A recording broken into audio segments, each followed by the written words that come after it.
I would like to welcome then our first keynote speaker of the day, Daniel Edmiston, who is an associate professor of sociology and social policy at the University of Leeds.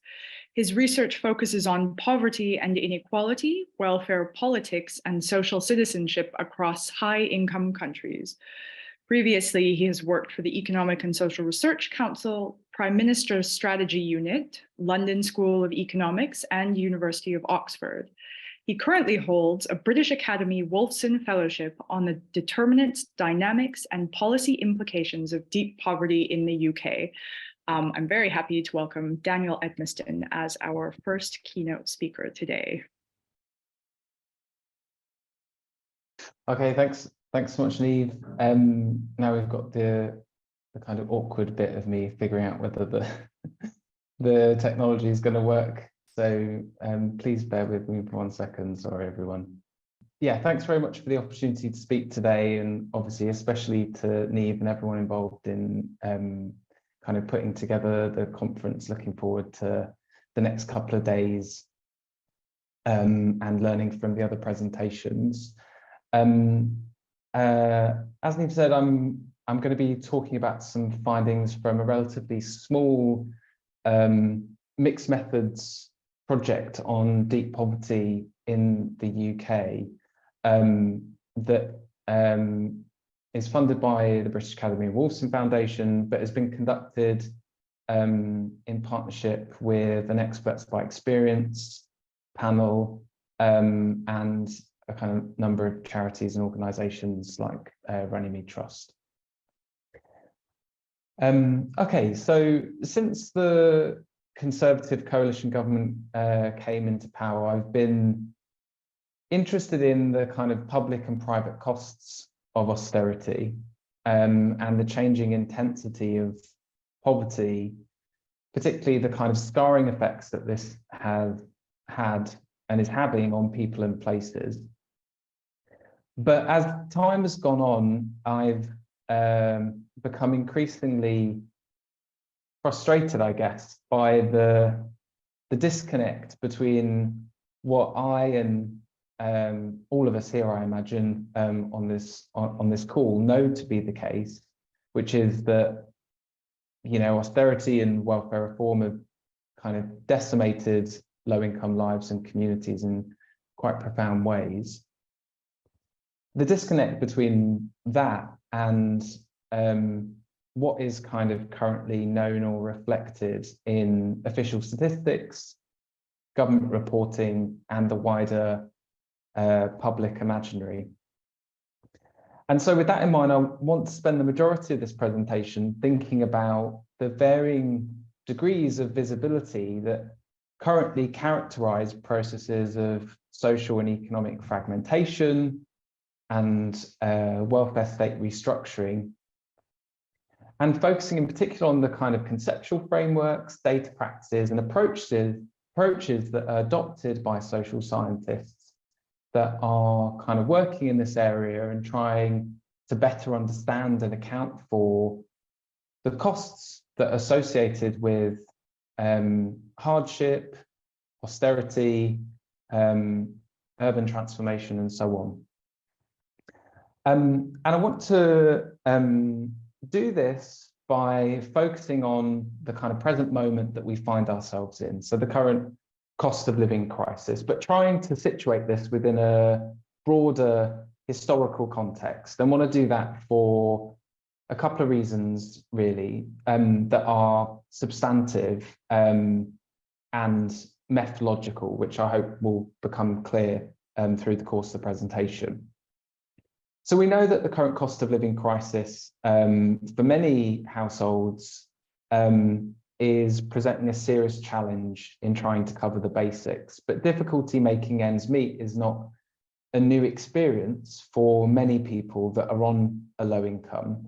As Emil and Hughes have kind of talked about when thinking about kind of various stages of kind of economic crisis or disruption, it's part of an ongoing crisis of living standards that never stops. So successive economic shocks, austerity, welfare reform, COVID-19, and now the cost of living crisis have all depleted the resources and support that's available to low-income communities. And I think, for all of us on this call, this is one story of contemporary poverty. I'm focusing on the UK, but in many countries across the world. And I think it's one country, kind of one story that we're all, sadly quite familiar with. But there is another story of contemporary poverty in the UK. And this is one of actually, remarkable stability in kind of relative poverty rates. So if we look at what's happened to the overall kind of prevalence of relative poverty in the UK, it's kind of flatlined. So we've got the same proportion of the population in relative poverty compared to what it was way back in 2007, 2008, before the kind of fallout of the global financial crash. And in certain cases, it's actually less than it was in 2007, 2008. So for the working age population, for children, and for people living in a family with a disability, we've actually seen reduced rates of poverty, at least according to this measure. Now, this is the story of poverty that very often captures the attention of political leaders and policymakers in seeking to kind of defend their track record or their policy position. And this can be used to kind of rebuff criticism by those concerned about, what we kind of see on the ground, as Nikki was describing in her opening remarks and presentation, about kind of increasing food insecurity, poor health, precarious employment, and these disconnects, the disconnect between these kind of two stories of poverty isn't something that just kind of plays out in in the media and in political debate. It's also something that plays out in the weird and wonderful world of academia. So, from my own kind of perspective, like my own disciplinary home and background is social policy. And since 2010, I've been going to conferences and workshops where people would say, they would outline the highly kind of punitive and regressive effects of welfare reform and austerity and say, next year we'll see this reflected in official poverty statistics and government reporting. And we don't. And needless to say, this means as a kind of research community, we're quite poorly equipped to fully account for the impact of austerity and welfare reform and the kind of personal and public costs that are associated with it. So how do we kind of reconcile these two stories of contemporary poverty? Well, we can reconcile it by getting to kind of one of the key limitations of prevailing modes of poverty analysis that principally distinguish on kind of categorizing the quote unquote poor from the non-poor through a kind of threshold or head count approach. And this kind of binary category does little to kind of account for inequality or heterogeneity below the poverty line amongst low-income populations. And I guess this is kind of most effectively summed up by Sen in this quote that's on the screen in front of you. And this is a really well-rehearsed limitation when thinking about kind of government reporting on low incomes and official poverty statistics. But I want to think more broadly about how mainstream poverty analysis not only fails to capture the changing extent and severity of poverty, but also how through the kind of methods and data practices that we adopt, poverty researchers can risk becoming kind of implicated in the reproduction of advanced marginality more generally by reproducing kind of varying degrees of visibility when it comes to who's experiencing privation and to what extent. And I want to do that in two ways by looking across mainstream poverty analysis. Now, by mainstream poverty analysis, I'm referring to official poverty statistics, but also the kind of dominant data practices, methods, and infrastructure that currently mediate ways of knowing, quantifying, and responding to poverty across the social sciences. And I want to do this by looking at how kind of certain forms and degrees of privation are more visible than others in two domains. So first, in kind of quantifying the costs of austerity and personal hardship through measurement, data infrastructure, and data practices. And second, through the kind of privations that are occluded or missing through particular qualitative methods and cross-sectional approaches to poverty analysis, which I'm going to come on to in a little bit. So just first to looking at trying to kind of like quantify the costs of austerity and personal hardship. So as I've already said, the government's main measure of low incomes is poorly suited to account for inequality and heterogeneity below the poverty line. And when we do account for it, we see that the depth of poverty is increasing, with Black and minority ethnic people, children, and disabled people some of the worst affected. And rising inflation over the last year and a half or so is increasing not just the overall risk and rate of poverty as a result, but the current situation is also pulling those below the poverty line into deeper, more severe forms of financial crisis. And in response, there's been growing recognition of the need to better understand not just the changing profile of poverty, but also the compounding forms of disadvantage that this can engender in low-income lives. So how are those towards the very bottom being affected by the cost of living crisis? In what ways do their experiences differ from the kind of more general challenges of living on a low income? And to answer these questions, you have to look below the poverty line to better understand what's happening. And the Social Metrics Commission is an example of one such organisation, a controversial organisation that or initiative that has tried to do that. But if we kind of take some of the prevalent measures of deep poverty that are currently in circulation, it's clear that there's a need to better understand what's happening below the poverty line. So on the screen in front of you, you should be able to see a chart that demonstrates how the incidence of deep poverty has increased over the last 25 years. But depending on the measure that you choose, the prevalence of deep poverty varies considerably.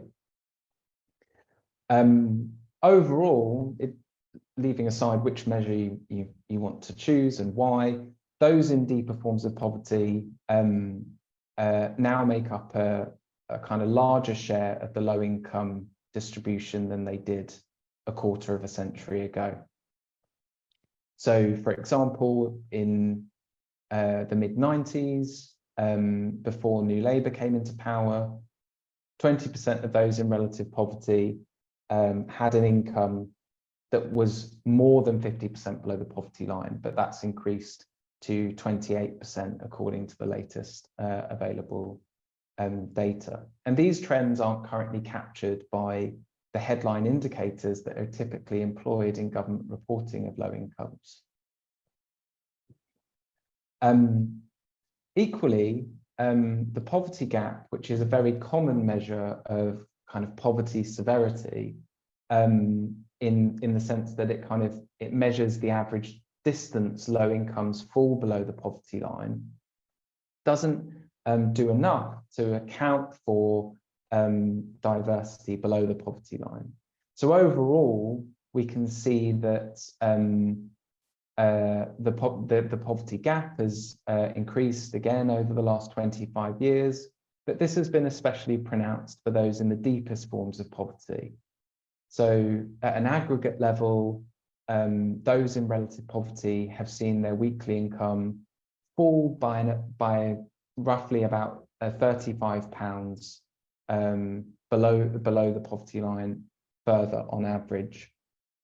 Whereas those falling more than 50% below the poverty line, i.e. those towards the very, very bottom, have seen their average weekly incomes fall by 67%, by £67, sorry. And typical measures of poverty depth that aggregate incomes for all those below the poverty line gloss over these trends, as well as the opportunity to kind of establish how the poorest are affected by social change, welfare state intervention or disintervention, and labour market restructuring. And the reason for this is that there's been a kind of splintering in the economic fortunes of people falling to varying degrees below the poverty line. So those towards the very, very bottom. So this is some analysis that I did from a paper a couple of years ago, and it shows what's happened to average incomes for people below the poverty line since the global financial crisis to just before COVID-19. And those with the least have lost the most, and those that are slightly closer to the poverty line have actually seen some modest gains, moving either over the poverty threshold or slightly closer to it. And so this kind of, what the aggregate effect that this has is it kind of underestimates the full extent and impact that austerity has had on low-income lives. And this not only matters for thinking through distributive justice, but also for thinking through questions of social justice as well. So reviewing trends over the last decade, it's clear that a changing profile and depth of poverty is affecting minority ethnic communities much more so than white communities. So as a ratio of the poverty line, average incomes for Black and minority ethnic people have fallen faster and deeper than they have for white people over the last decade. And progress in closing the economic gap between white and minority ethnic communities has stalled since the global financial crisis in 2007-2008. And the variable prevalence and risk of not just poverty, but deep poverty by ethnicity, as we all know, is explained by kind of systematically rooted inequalities. So we could see during COVID-19, for example, that Black and minority ethnic households were disproportionately affected by labour market disruption, through successive national and regional lockdowns, and had less employment protection and a much greater likelihood of job and income loss. But beyond kind of differential exposure to low wage and insecure work, changes to the tax benefit system over the last decade have systematically disadvantaged Black and minority ethnic communities who have seen the kind of biggest reductions in the amount of social security they receive. So whilst tax benefit changes have disadvantaged those with the least the most, these have also proven particularly damaging to the income security of Black and minority ethnic families. So on average, white families now receive about £450 less a year in cash benefits than they did a decade ago. But this rises to over 800 for Black and minority ethnic families, and increases to over 1,600 for Black families. And Black and minority ethnic women have been some of the worst affected and currently receive over £1,000 less a year in cash benefits than they did a decade ago. And so what this means is that not just kind of hyper marginalized communities, those that are most economically insecure, but racialized low-income communities face the kind of strongest headwinds heading into the cost of living crisis. So despite only making up 15% of the overall population, more than a quarter of those in deep poverty are from a Black, Asian, minority ethnic background. Food insecurity is considerably higher. It was before the pandemic, and that has just become even more pronounced since the pandemic and as we've headed into the cost of living crisis. And the result of the kind of the racialized nature of this kind of increasing severity of poverty is that kind of universal policy interventions such as the energy price guarantee and the £400 energy rebate don't do enough to target resources where they are most kind of urgently needed to support households, individuals, and to close the gaps that exist between different ethnicities and parts of the low-income distribution. And we see this kind of reflected in, for example, inquiries to citizen advice when it comes to fuel and the incidence of fuel poverty over time. So that's kind of like one part of trying to quantify the cost of austerity and poverty, and it centers on measurement, really. It centers on kind of how the measures we use delimit ways of kind of knowing and understanding poverty and how that's linked to cost cutting over time. But I now want to discuss a little bit about kind of current data, infrastructure, and coverage. So I've talked about how the measures that we use might obscure our understanding of what's actually happening in low-income communities for the people that are actually sampled. But what about those that are missing altogether from poverty statistics and policy evaluation? So, as I'm sure you're all aware on this call, official poverty statistics are typically underpinned by income surveys that identify private households as their target population. And this isn't just income surveys, this is also for kind of surveys of public attitudes, or it could be kind of labour market participation, working conditions. And as a result, those not living in private households are currently excluded from distributional analysis that's very often undertaken to examine poverty and the public policies that are conceived to tackle it.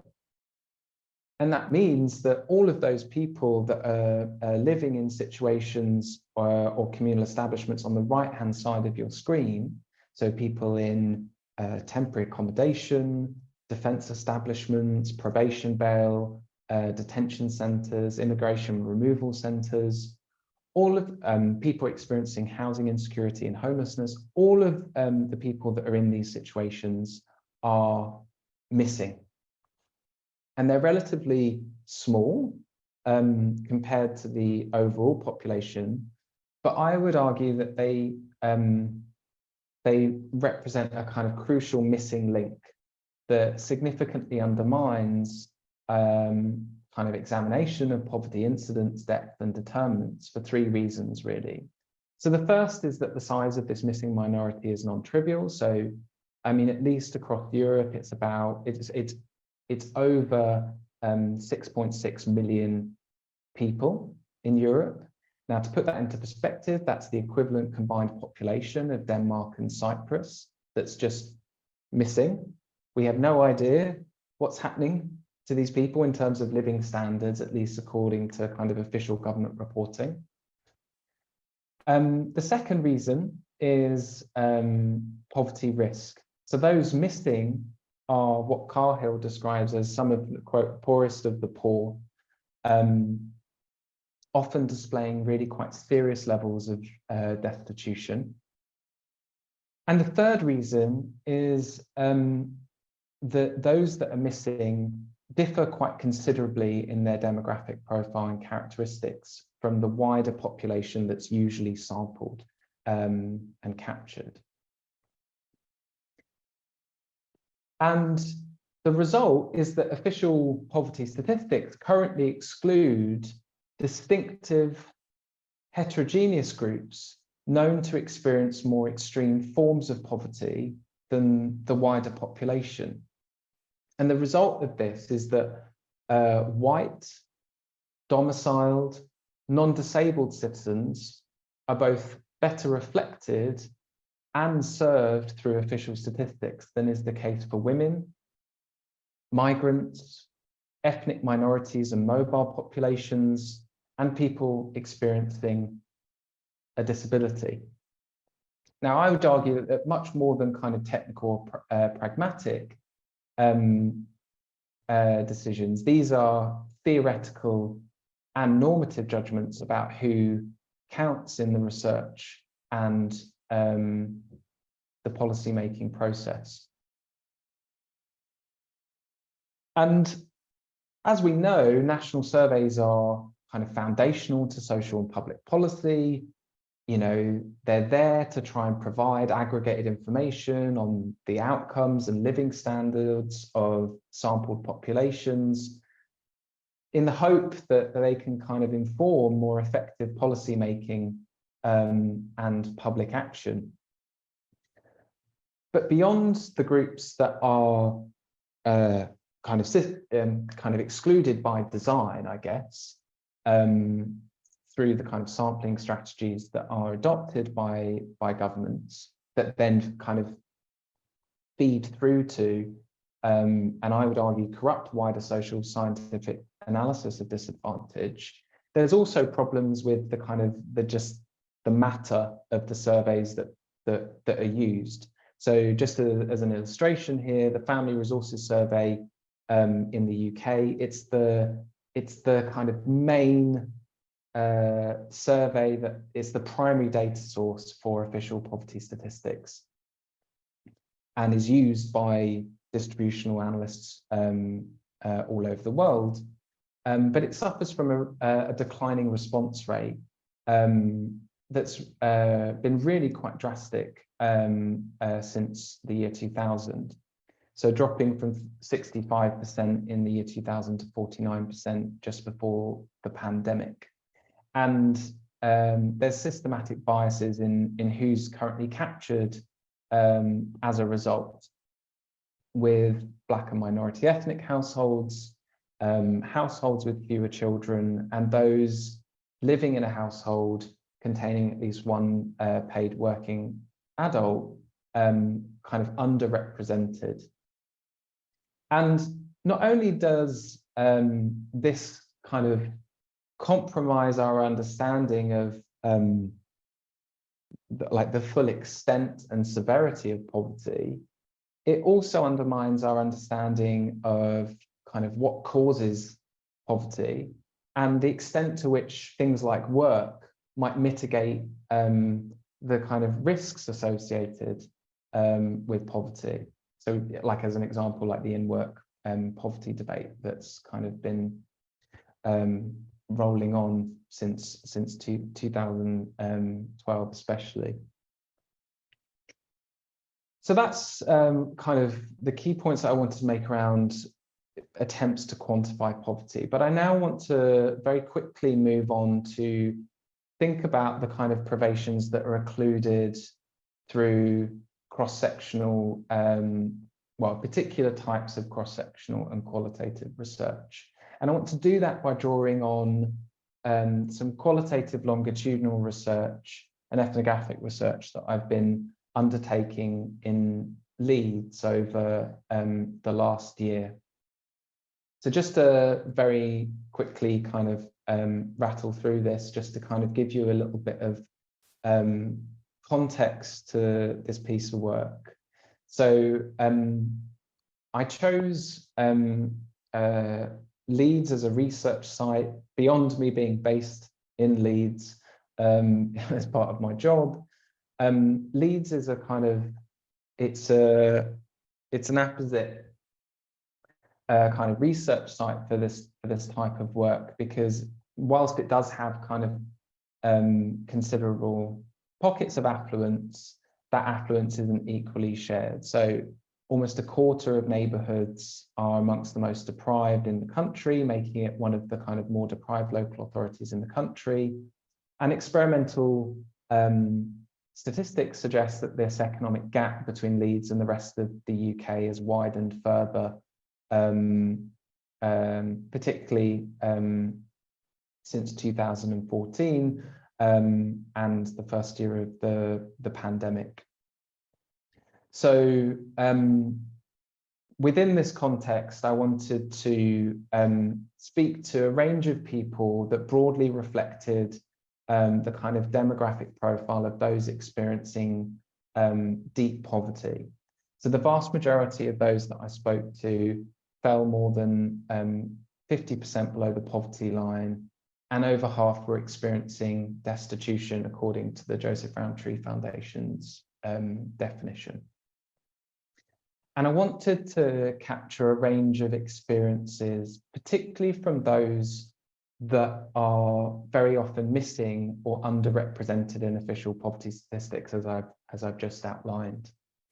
So I spoke to, the majority of people that I spoke to were British citizens, but I also spoke to people that had asylum applications under consideration, had kind of an indefinite leave to remain recently granted, one undocumented migrant, and then also quite a few people that were living in temporary accommodation to try and reflect the kind of varied housing situations and security of people.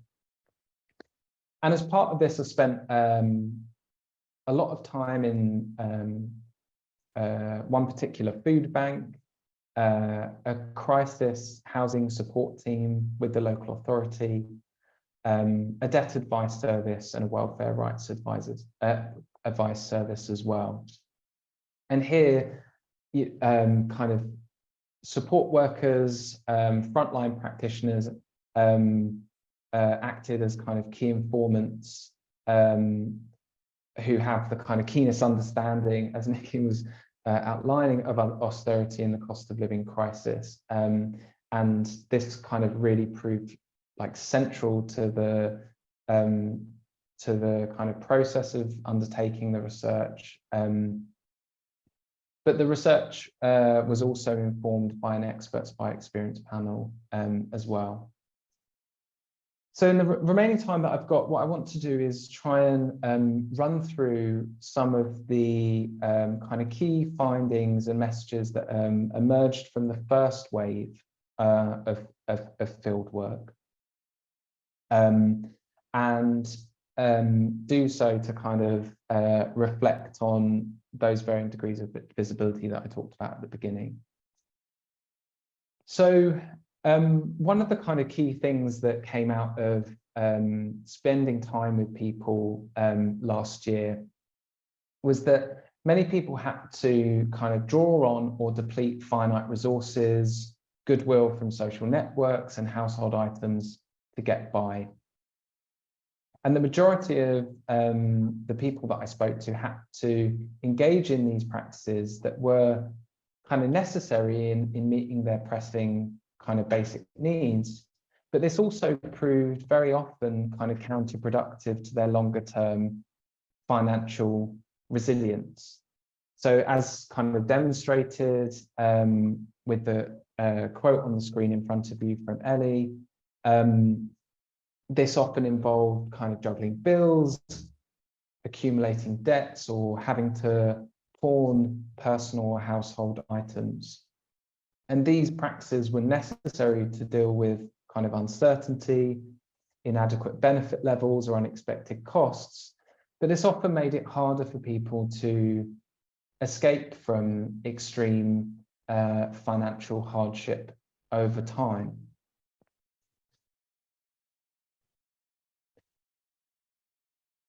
Now, for those on the lowest incomes, having to make difficult decisions between eating and heating, sadly, has become an unavoidable feature of everyday life. And to manage the kind of challenges associated with this, many of the people that I spoke to had to reduce the amount that they bought and ate, kind of buying reduced food items, and resorted to charitable food aid. But the rising cost of gas and electric specifically was also changing the types of food that people had to buy and the decisions that they made within the household. So this included purchasing more dried foodstuffs and pre-prepared meals that required less energy consumption, such as things that could be cooked or reheated in the microwave, or that only required a kettle. And Natasha's quote on the screen in front of you kind of illustrates that. And some participants were trying to avoid using, I mean, if they had one, some people didn't, but some participants were trying to avoid using a cooker altogether and saw preparing meals as something to be traded off against kind of other activities such as using the television or even having a shower. And the reason I wanted to talk about this is because I think it kind of highlights the very private struggles that exist in the day-to-day, that are necessary, but very often kind of counterproductive to people's longer-term mental health, physical health, and their overall well-being, with people very often going long periods without a nutritious meal, warmth, light, and this making it much harder for people to escape financial hardship. But as people kind of move into more intense forms of financial hardship, their suffering and the struggles that are associated very often become harder to see. They become less public. And this is because people, as kind of the quote from Richard illustrates on the screen in front of you, people have to retreat into their homes or to their rooms because they can't afford to do anything. They can't afford the cost of transport to see their friends or family. And as a result, have to withdraw from social networks and stay at home. But as Richard talks about here, it's also the kind of shame that makes people feel less inclined to connect. So the shame and humiliation of not being able to cope, to afford things, and this really increases social isolation for many. And very often, the people that I spent time with last year, they had no social contact beyond statutory services or charitable provision. Again, sorry to keep bringing up your presentation, Nikki, but like Nikki was, one of the quotes from Nikki illustrated, you know, people had to move to the other side of the country into temporary accommodation from friends and family. They had to potentially move away from an abusive partner. They had to relocate because they couldn't afford the area that they used to live in. And this meant that people's everyday lives were kind of shrunken. They were like constrained. So people didn't go out. They couldn't. And as a result, they felt that not just their lives, but they became smaller and quieter in kind of on like a public stage, I guess, not articulated in that way, but focus much more on kind of survival rather than voice. And I think this really kind of like gets at the very intimate and hidden forms of privation that are very often kind of, they're not shared, they're not told, they're not seen by friends, family, neighbors, or the general public. And it makes it very hard to kind of account for the costs of austerity, the impact of the cost of living crisis as a result. I'm very conscious of the time, so I'm going to very quickly run through the last couple of slides, but happy to go over them in more detail if it would be helpful. So low benefit levels was something that came up constantly during fieldwork, and it often necessitated debt accumulation and personal borrowing from informal providers or formal providers. But the social security system itself also functioned as a debt collector for many of the people that I spent time with. So more than 2/3 have been subject to benefit deductions and or the recovery of advance payments and arrears, whereby the Department for Work and Pensions had withheld up to 1/4 of people's entitlement.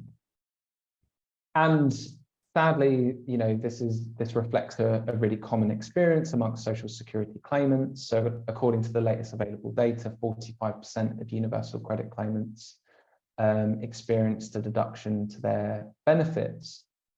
And cumulatively, these deductions are having a really profound impact on local economies and their capacity for levelling up if, you know, much needed resources are being withheld from the lowest income households and communities. Now, for many people I spoke to, third-party deductions and debt recovery within the benefit system had a large knock-on effect on household finances, with many left with little choice but to turn to kind of further debt accumulation via private lenders. But to bridge the gap between the basic cost of living and the benefits received, some had to turn to informal lenders, high interest providers or loan sharks, and others had to ration themselves, go without, or were rationed by utility companies when it came to gas and electric to kind of recover or mitigate debts, which, needless to say, presented like quite a serious threat to the kind of safety and security and well-being of people and their families.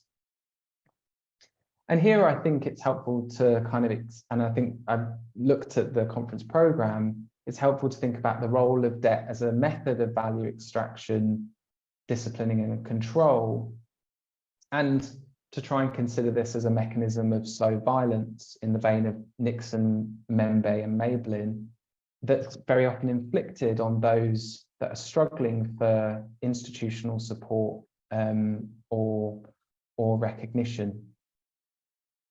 Now, I don't have time to talk about the longer term effects of the cost of living crisis, but I'm happy to return to that in a bit. But just to kind of think a little bit about the long-term consequences of financial crisis and the extent to which the cost of living crisis is, you know, the kind of latest piece in the jigsaw of permacrisis, particularly for those in low-income communities. So the people that I spent time with, practitioners, support workers, and the people that so generously gave up their time to share their lived experience, talked about the damaging effect that deep poverty was having on their social relationships, on their children, on their capacity to stay in work or move closer towards paid work. But physical and mental health were two things that kind of came out perhaps most strongly. So many reported deteriorating physical and mental health in connection to their financial situation and the heightened physical toll that this had had on their bodies.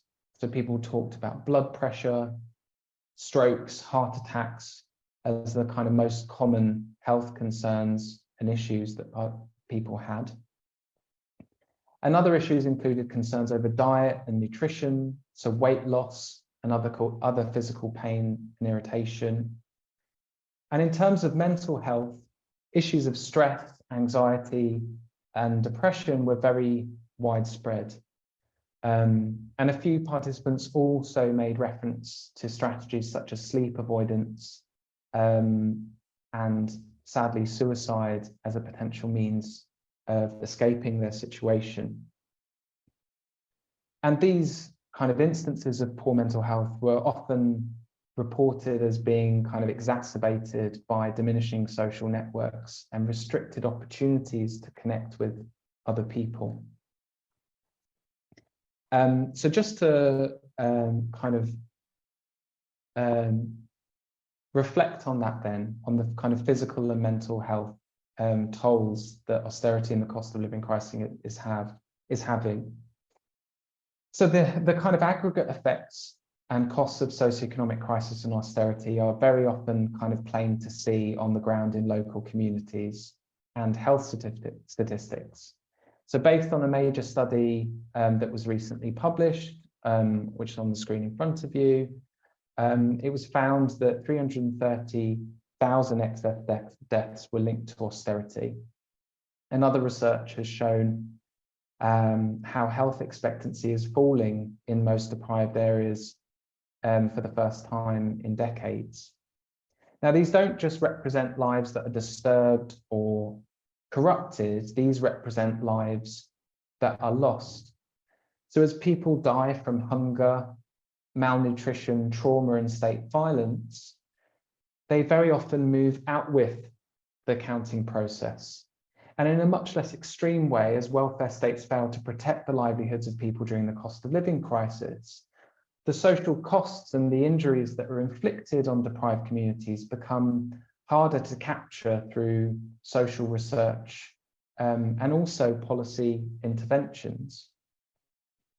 And the implication is that social policy and social sciences more generally will tend to have an inherently conservative or overly optimistic understanding of deep poverty, its impacts, and the policies that structure marginality. And I'd be really interested to hear from Nikki and other people on the call about whether the same is also potentially true of local services and support. So as people fall into kind of more severe forms of financial crisis, does engagement stop? Do kind of complex needs make it harder for people to reach support or access the help that they need? I've run over on time horribly. I'm really sorry, Neve. There's a couple of conclusions here, but that just kind of reiterate the points that I've made, which I'm happy to return to if anyone has any questions, if I haven't been very clear.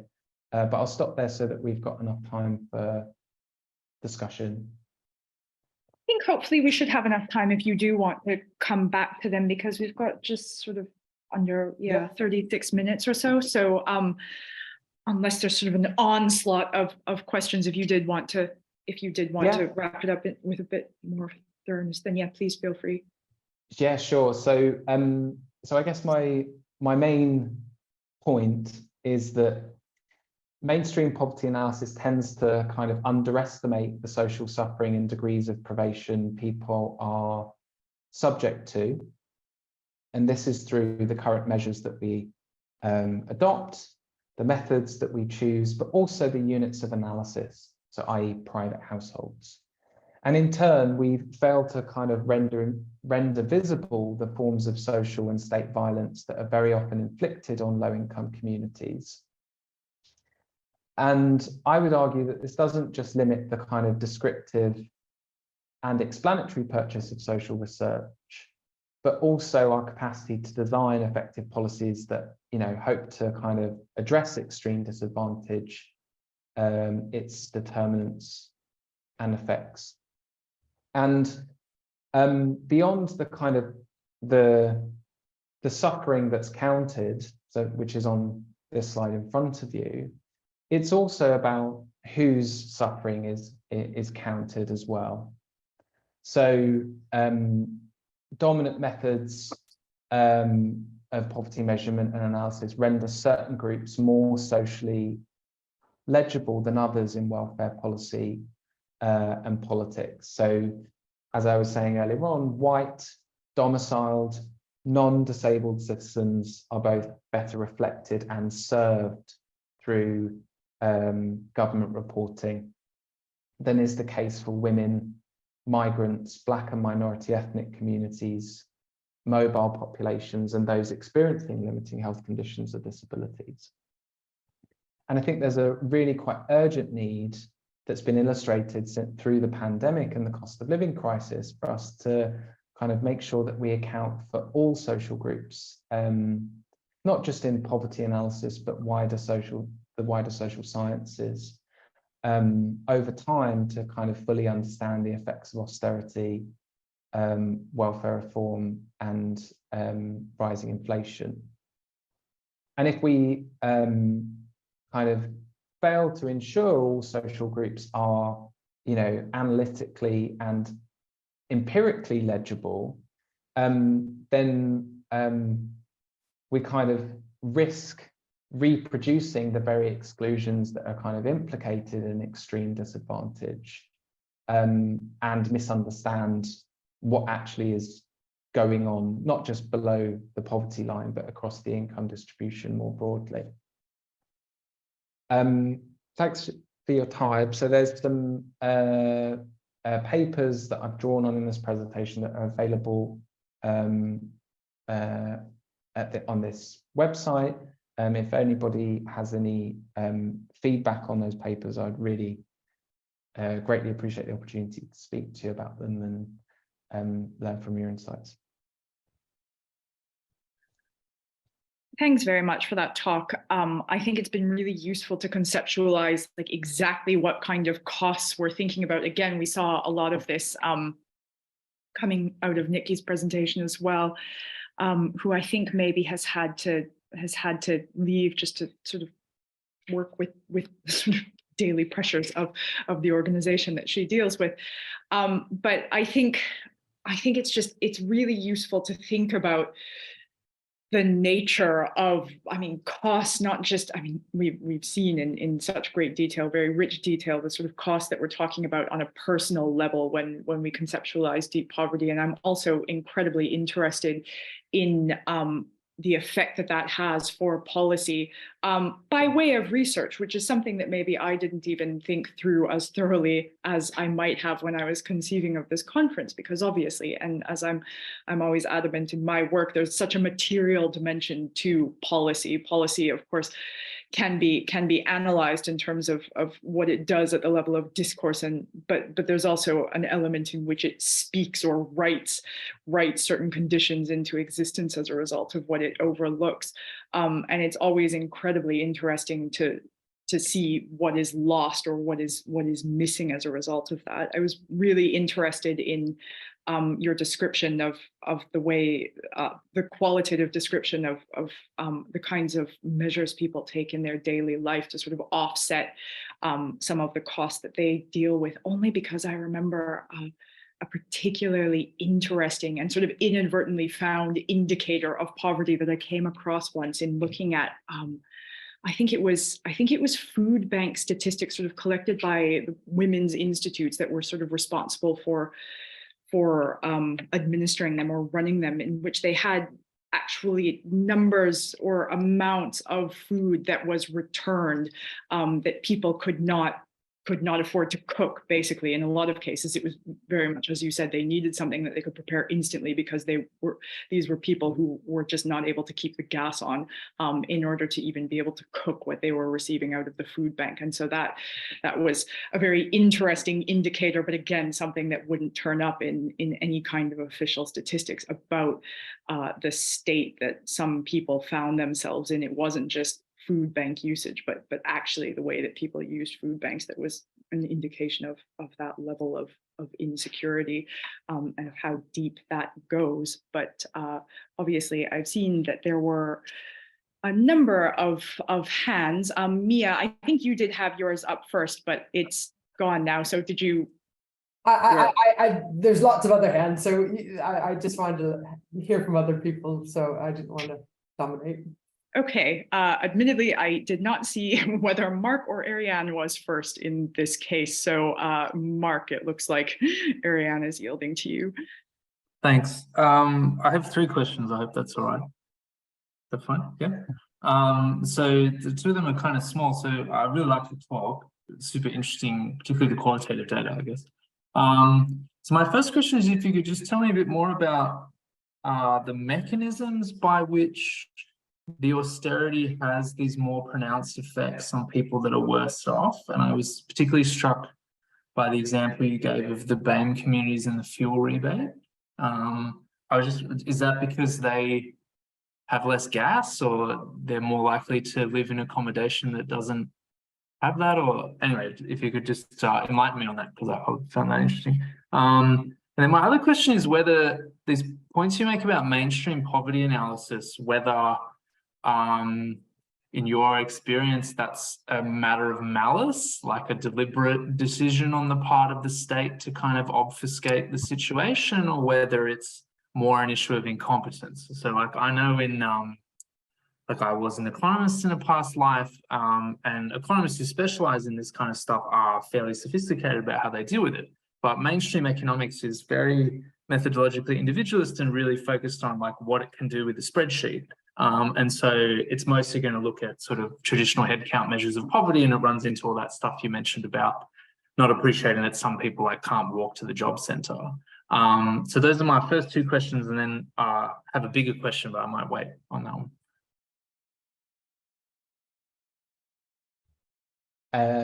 So I'll answer those 2 first then. Yeah, Mark, thanks very much for your comments and questions. So why is austerity and welfare reform kind of affecting those on the very lowest incomes the most? It's partly to do with who is kind of at the very, very bottom of the low income distribution. So well, I guess it would be helpful to talk about the US context, actually. So during like the Clinton years and the massive kind of reforms in welfare that were introduced during that time, welfare was residualized quite profoundly. But it was residualized. It became more conditional on people kind of being in or closer towards paid work. And it was cut across the board, but it was cut most for kind of single childless households. So at least if you had children, there was like not a floor, but there was a kind of minimum level of protection in the social safety net. But if you were in a childless household, particularly if you were kind of in your 50s or close towards retirement, there was very little support that you could get. And the result of this is that the demographic profile of poverty changed quite dramatically in the US as a result of these reforms. So that quite literally kind of single childless households fell through the social safety net and they fell into deeper forms of poverty. And we're seeing, we're a little bit behind the US, but we're catching up quite quickly in that there's a very similar trend in the UK right now. So single childless households are kind of most exposed. And as a result, migrant households as well, because a lot of migrant households are recent migrant households are single childless households as well. Or when I say households, I mean benefit units rather than actual household. And there's been a lot of talk about austerity and welfare reform disproportionately disadvantaging larger families and women in particular over the last sort of 6 or 7 years. And that's absolutely the case. Relative at an aggregate level, they've been disproportionately disadvantaged. But it's actually single childless households that have kind of been the biggest losers. And that's where you kind of, you know, when I was talking about that kind of splintering in economic fortunes, that kind of bifurcation, is that it's the kind of distinctive demographic profile of those falling across the low income distribution. If you are a benefit unit and you're just alone, you're entitled to universal credit of £76 a week. That's it. You don't get anything else. Why specifically Black, Asian, minority, ethnic, low income communities kind of fare worse as a result of kind of universal policies like the energy rebate or the energy price guarantee? They're just starting from a lower point.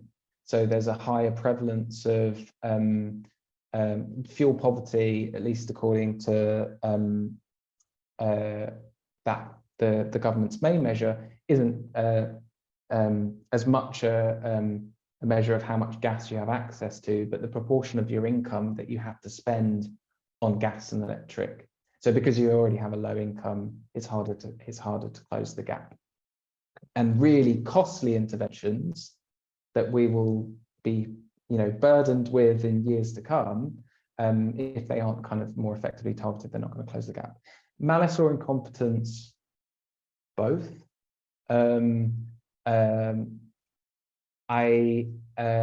So the Department for Work and Pensions did commit to, as a result of the Office for Statistics regulation, did commit to reviewing the main headline indicators and government reporting on low incomes, directly as a result actually of social metrics commissions campaigning in public, but mainly behind the scenes as well. And they were reviewing it. They were going to introduce a measure to better capture changing kind of incidents of deep poverty, but that was shelved under Theresa Kofi. They're currently reviewing the material deprivation indices, but I think that bifurcation, you know, some people, you know, people closer towards the poverty line, it's always been a kind of problem. As a government, do you kind of target the low-hanging fruit, as it were, to get kind of people over the poverty line? But yeah, it's a pitfall of any headline indicator, as you say. Sorry, that was a very long answer to a short question. I'll save my big question for after other people have asked theirs, and then I can circle back. Marianne, would you like to ask yours? Yeah, I don't know if you're going to be saved from a big question, because I may be a big question for you. Thank you so much for a really interesting talk. I wanted to pick up on your methodological points that I thought were really interesting. In your conclusion, you talked about that there are these risks of exclusion, right? And, you know, part of that is, of course, the fact that we just don't know about different groups and their characteristics who are being disproportionately affected by austerity and the costs. But I was also thinking about, you used the word dynamics, like misunderstanding the dynamics. And what I was curious about was, you know, in terms of like maybe a normative or a political intervention that you are hoping your work is going to make, is like what role those dynamics figure in the kind of more like methodological or like analytic maneuver that you want to make. Because I can imagine a kind of way of kind of like saying, okay, we've revolutionized or we've changed what kinds of people we're trying to understand. And now we're just going to further, you know, certain types of measures to make it maybe more responsibilizing for the people at the bottom, right? But looking more broadly at the kind of those social mechanisms that Mark already mentioned, I would imagine might involve more analysis of the dynamics themselves, right? So I was just curious, to learn more about that kind of methodological approach that you're proposing in your project. That is a really big and difficult question. I think that the so a really big part of social and public policy is actually about trying to move people in and out of different counting categories, right? It's about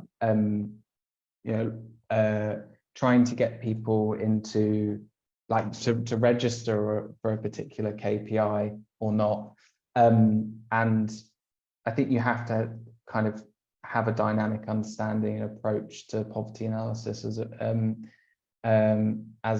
a way of conceiving of the kind of significance of poverty and its longer term effects. Not for, this strategically, I don't think this is for, I don't think it would be very wise, at least within a public arena, to push the normative line on that. I think it makes strategically more sense to push the kind of the descriptive and the explanatory one. So we invest vast amount of money. So in the UK, for example, so 1.5 to 2% of the population is this group that's not counted, right? But that 1.52%, it receives such, I mean, there's people that are in prison, detention centres, in temporary accommodation, communal establishments, care homes. These are populations that are subject to really quite intensive, sometimes surveillance, and support. They receive a vast amount of public funds. So if a huge amount of the welfare state is committed to the kind of living standards, and it is interested in the outcomes of people that are living in these situations, why on earth wouldn't you want that to account for that to be reflected in policy evaluation, to better understand where your money's going, what effect it is having over time, because people will, particularly within that non-private household population, people will very often move into different categories.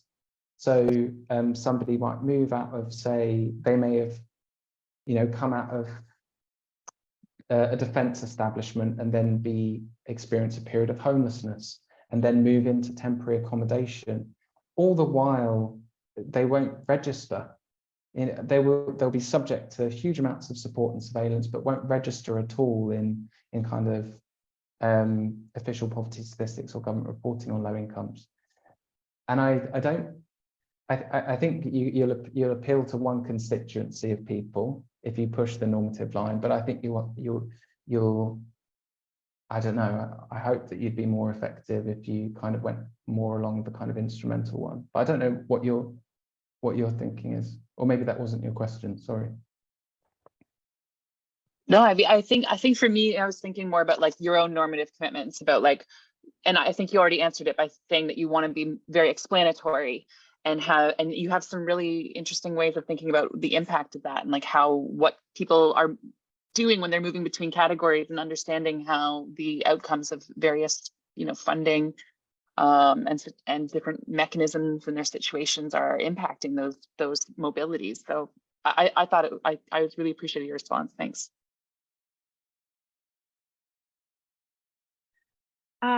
Mia, would you like to ask your question? Thanks, Neve. Yeah, thank you, Daniel. I really enjoyed seeing that, and I've already looked on your Deep Poverty website, which looks great. In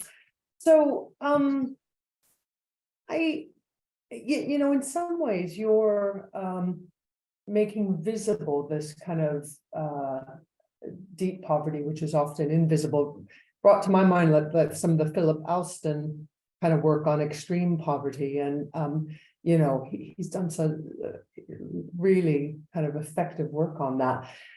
And he did that study first on the US and extreme poverty there, and then you were bringing up kind of the policy kind of exchange that happened and how our welfare reform was so affected by US kind of increasing conditionality and all sorts of restructuring that we kind of were borrowed from very heavily.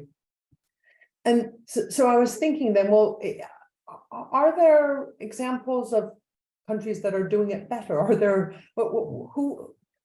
places that you can point us to where actually the ways of conceptualizing and capturing with our measurements our notions of poverty actually allow us to have a much more nuanced policy towards poverty? Who do you think is doing it well?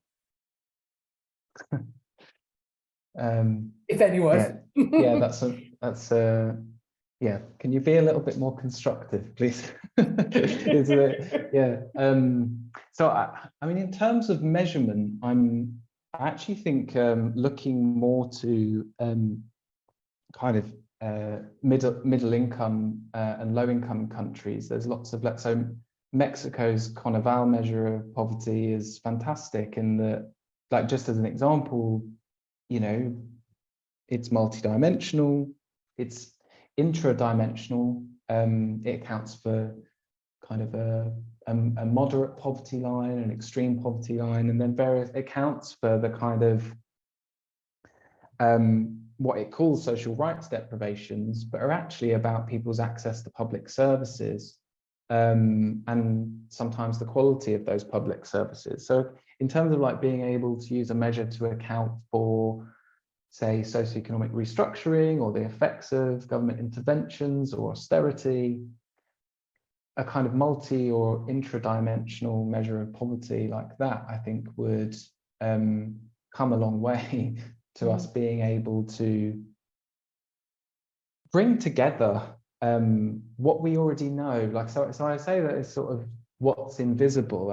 I wouldn't say, maybe it's not that it's invisible, it's kind of fragmented, isn't it? Like we you know, amongst kind of distinct epistemic communities, we have an understanding of what's going on, but we don't have it. And it's not that we should have a kind of like one unitary measure of what's going on, but at least within government reporting, I think accounting for the kind of intradimensional nature of what's happening would be really helpful. Because at the moment, at least in high-income countries such as the UK, I don't really feel like we have that. There are countries, so the US, you know, it's much more common to use a measure of deep poverty and report on it than it is in the UK, at least. Of course, all their policy, so much of their poverty measurement is about absolute poverty, which is another nightmare. Yeah. At least we have relative ways of measuring.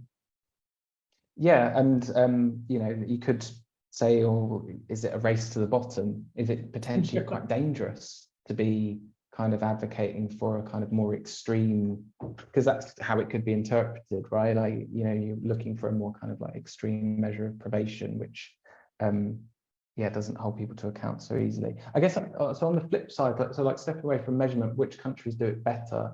So I think, so Australia has a, you know, we spend huge amounts of money on working age social security in the UK, but it isn't very effectively targeted towards those that need it most. And just bizarre things like the benefit deduction system, withholding money from the poorest, like the absolute poorest communities and claimants, just seems so incredibly perverse. So Australia has a very effective kind of mechanisms of targeting and means testing, and I know there's all sorts of risks around that, but also things like so Dibao in China, so, you know, minimum income schemes that, you know, ensure that, granted it's set at a very low level, but if we just agreed that, you know, the introduction of a minimum income scheme that said people can't fall below a certain level, and we don't have that at the moment in the UK. Social security is completely free floating from what people actually need, as Nikki was saying about the JRF report, from what people actually need. So Yeah, I need to go and think about that. Thank you. Thanks. So I think we probably do have time, Mark, if you're still mulling your other question. Hey, thanks. Yeah, very pleased to hear that Australia is not a disaster. My other question is about your experiences discussing this stuff with policymakers. So one thing I'm always struck by is that pretty much everyone I speak to in this space kind of knows these problems. And I suppose they've been around since before austerity, even they were around pre-GFC. Even on your graph, like it's 20% relative poverty rates from 2007. I mean, 20% is so high. It just blows my mind. I wonder then, if you bring this stuff to policymakers' attention, like what is the reception and what is the, I guess, is there any momentum for change? So one thing that I'm always struck by when I speak to people who work in the complex disadvantaged space is that a lot of the service delivery staff, including or especially those who are employed by the government directly, feel like they got into the role to help people, and now they're stuck in a terrible system, and they feel like they actually perpetuate all the harms that they got into this business to solve. So I'm wondering, like, in your do you have any insights from discussing things with policymakers, and like where is the block? Is it coming out of cabinet? Is it coming out of voters? Is it coming out of senior bureaucrats? What's the story? I don't think I'll be able to answer your question very well, because I don't have much experience of engaging with the decision makers. So a lot of it, so I can get an audience with the research analysts. I can get an audience with the kind of the policy designers, evaluators, and people that are responsible for implementation. But when it comes to key, like the key decision makers, I've really struggled within the Department for Work and Pensions, and when I have made progress, there's been some kind of concession on certain points, but just not a willingness to engage on others. So the benefit deductions question is, you're constantly met with this kind of, and I've back channeled with questions via MPs and whatnot, but the thing that always comes back is this this supposed kind of balance of rights and responsibilities, and people talking about this idea of I hate this, but undue hardship, as if some sort of hardships were due, in a social contract, in a kind of exchange of duties and rights, and on that, and I think that's the, on the measurement issue, everybody's sympathetic that I've spoken to, but it always comes back to the question of kind of wider public understanding. So we need something that's going to have broad understanding and appeal. So we don't want to complicate the message. But then, when they do concede, when Office for Statistics Regulation acknowledges that there's a quite serious problem here, DWP concedes, says that it's going to do something, but a minister comes in who's one of the kind of, and it's quite an achievement, but one of the worst DWP ministers in recent years, but just cuts it, and it doesn't come back. But on the kind of policy design stuff, like the mitigation around sort of benefit deductions, is just a complete unwillingness to concede that this is a widespread problem. And I don't know if that will change when a new government comes into power or not. I hope it does. But if you have any advice, I'd really appreciate it. I would in Australia because I was much more connected there before I came here. I'm just struck by what you're saying, because I think of Australia with its extreme targeting approach as being really big on that support and responsibility trade-off. And so coming to the UK, I guess I was kind of like, I'm always struck by how ideological the neoliberalism is here. Like in Australia, and I've contributed to this in Australia, we use economic tools in a way that I think is kind of neoliberal. Like we use the market as a tool, we use personal responsibility as a tool, but we're not like ideologically committed to it when it results in just like obviously crap outcomes.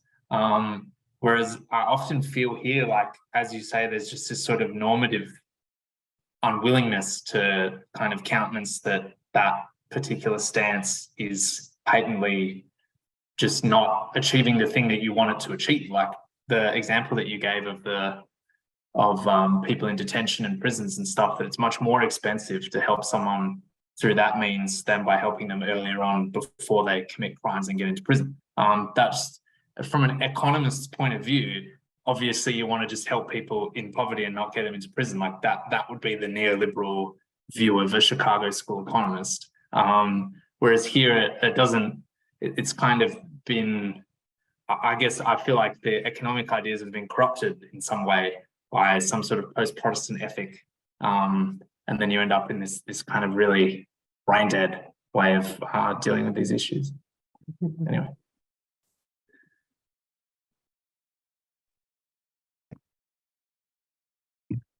Yeah, I think that there is a lot of really interesting stuff that could come out of that. It's unfortunate that it comes so close to the end of this session because, yeah, I think, Mark, your point about the way that things are implemented in Australia as distinct from the UK from a policy perspective is really interesting, just because I'm thinking about that sort of uptake of choice architectures and guiding people to make the proper self-interested choices and things like that, which was eventually adopted as well in the UK as a sort of push to get people to invest or at least not opt out of pensions, for example, if they hadn't done it before. I think Australia probably began doing that quite a bit better than the UK did, and it sort of followed on from that. So there is something very interesting about yes, the way that ideologically the UK commits to its interventions, whether they necessarily sort of even follow through completely ideologically, and whether it actually fits the bill for what we're talking about when we mean a sort of neoliberal intervention or not. I think this has been a very interesting panel, and I really appreciate Daniel taking the time to speak to us. We've obviously had some really useful discussion out of it. So thank you very much for your participation and interest so far. This has been a really strong first two sessions, which I think have nicely set the tone about what we might think about when we think about not only the externalized costs themselves and the way that they manifest in communities and across the country, but the way that we even measure them as well, which I think is a really nice way to start this conference, which focuses so closely on that. So thank you very much, Daniel, and obviously also to Nikki Shepherd, who has had to leave for helping set that tone for us. Thank you.